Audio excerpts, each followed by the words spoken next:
혈관 속으로까지 들어가서 폐질환뿐만이 아니라 심혈기관 질환에도 굉장히 위험하고 노인들 치매를 유발하는 데도 굉장히 큰 영향을 미친다라고 하고 있어요. 뭘까요?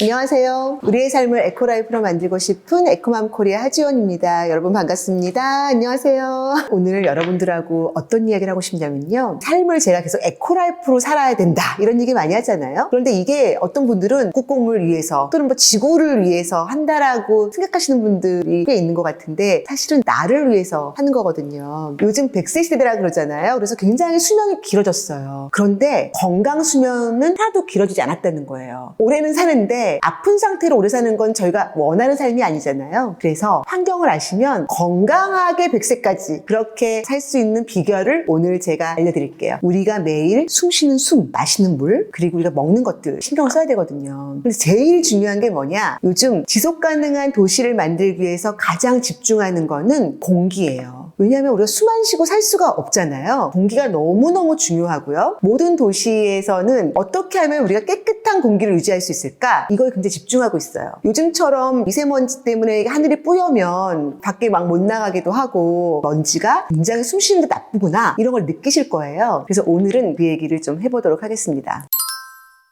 공기에 대해서 관심을 많이 가지게 된 계기가 있어요. 사실 공기가 좋을 때는 당연한 건 줄 알고 숨 쉬잖아요. 언젠가부터 공기가 굉장히 중요한 거구나. 관리 안 하면 큰일 나는구나. 이렇게 된 거예요. 그 사건이 뭐였을까요? 첫 번째 사건이 런던 스모그 사건이에요. 과거에는 농경시대였는데 산업혁명이 되면서 엄청 많은 석탄을 쓰기 시작했어요. 석탄으로 공장이 막 돌았죠. 공장 위에서 시커먼 연기가 막 나왔어요. 그 사람들이 너무 좋아했어. 와, 저거 돈인가 봐. 그런데 어느 날 바람이 정체되어 있는 거예요. 그래서 이 나쁜 연기가 안 퍼지고 그 런던의 도시에 정체되어 있었어요. 안개까지 막 깊게 생긴 거예요. 그러면서 대기오염 물질들이 런던 시내에 그대로 머물러 있었어요. 그러니까 계속 마실 수밖에 없었겠죠. 그 사건이 일어나자마자 3주 만에 4,000명의 런던 시민들이 사망을 하는 사건이 있었습니다. 그리고 나서 8,000명이 더 사망을 했어요. 12,000명이 사망을 하는 끔찍한 일이 있었고요. 그 이후에도 이때 걸린 폐 질환이 점점 나빠지면서 런던 시민의 100명 중에 1명이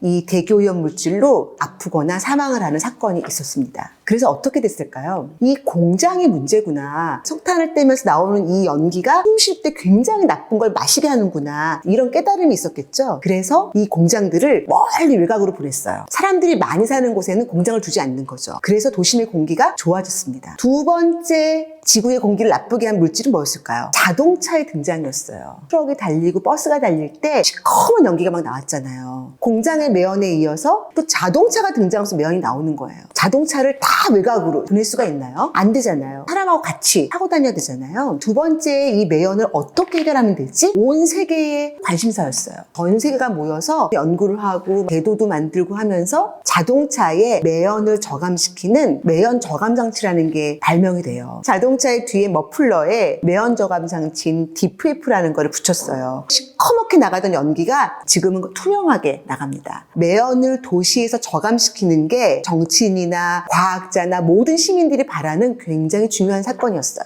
이런 대기오염 물질이 정말 나쁜 거는 폐암을 유발한다는 거예요. 그리고 그것이 피 속으로 들어가면서 심혈기관 질환도 일으키는 그런 되게 무서운 물질이라는 건데요. 그 이후에 양은 많진 않지만 이거 폐암을 유발시키고 되게 나쁜 거야. 이런 물질이 또 등장을 했어요. 담배예요. 많은 사람들이 담배로 인해서 아프고 사망까지 이르는 일들이 있었잖아요. 그래서 어마어마한 또 예산을 들여서 금연운동을 해왔습니다. 그런데 더 무서운 게 나타났다는 거예요. 뭘까요? 우리 엄마는, 우리 이모는 담배 안 폈는데 폐암에 걸리셨어요. 우리 아빠도 담배 안 피세요. 근데 엄마가 폐암에 걸리셨어요. 이런 이야기를 주변에서 많이 들으셨을 거예요. 원인이 뭘까요? 음식을 조리할 때 나오는 연기. 그 연기가 보이는 것도 있지만 보이지 않는 것도 무지무지 많아요. 우리 인체에 위해한 요리 매연이라는 물질이 나오거든요. 왜 음식에서 나오는 미세먼지가 무섭냐? 미세먼지가 나쁘다는 건 다 알고 계시잖아요. 미세먼지 중에서도 큰 미세먼지가 있고요. 더 조그만 조그마한 미세먼지가 있거든요. 아주 조그만 미세먼지를 초미세먼지라 그러는데 뭐가 더 위험할까요? 당연히 초미세먼지가 위험하겠죠. 보통 지름이 PM10인 거를 그냥 미세먼지, PM2.5 마이크로그램인 거를 초미세먼지라고 하는데 여러분들 눈에 보이는 먼지는 별로 위험한 게 아니에요. 콧구멍에 털이나 이게 목에서 다 걸러주거든요. 초미세먼지는요, 내 머리카락의 거의 한 30분의 1 사이즈, 머리카락이 얼마나 얇아, 이거의 30분의 1 이상 이렇게 조그만, 눈에 보이지도 않거든요. 음식을 조리할 때 그 눈에 보이지도 않는 작은 입자가 쪼개져서 호흡기로 들어온다는 거예요. 특히 PM1.0 이하도 많다고들 이야기를 하거든요. 그래서 요리의 미세먼지는 혈관 속으로까지 들어가서 폐질환뿐만이 아니라 심혈기관 질환에도 굉장히 위험하고 노인들 치매를 유발하는 데도 굉장히 큰 영향을 미친다라고 하고 있어요. 아이들은 ADHD 증후군에 영향을 미친다고 해요. 게다가 작년, 재작년에는요, 학교의 조리사들이 폐암으로 사망하는 사건이 벌어졌고요. 원인이 음식을 조리할 때 나오는 연기 때문에 폐암에 걸렸다, 사망했다라는 이유로 산재 인정을 50명이나 받았습니다. 국가에서 이게 너무 위험하다는 걸 인지하고 10년 이상 조리사를 근무하신 분이나 또는 50세 이상의 조리사들을 대상으로 폐암 전수조사를 했어요. 결과가 정말 놀랍습니다. 28% 이상이 폐 질환에 의심이 보인다라고 나왔고요. 그중에 31명은 폐암 확진이 나왔습니다. 근데 이 결과는 서울, 경기, 충남 빠져 있는 거예요. 서울과 경기가 크고요. 폐암으로 가장 먼저 사망한 조리사도 경기도에서 나왔거든요. 서울과 경기가 포함된다면 아마 비율이 높아질 확률이 높다라고 보여집니다. 다음에는요, 진짜 내가 요리할 때 나오는 미세먼지 양이 얼마나 많은가? 한번 보여드릴게요. 궁금하시죠? 다음 편에서 만나겠습니다. 하지원의 치얼스였습니다.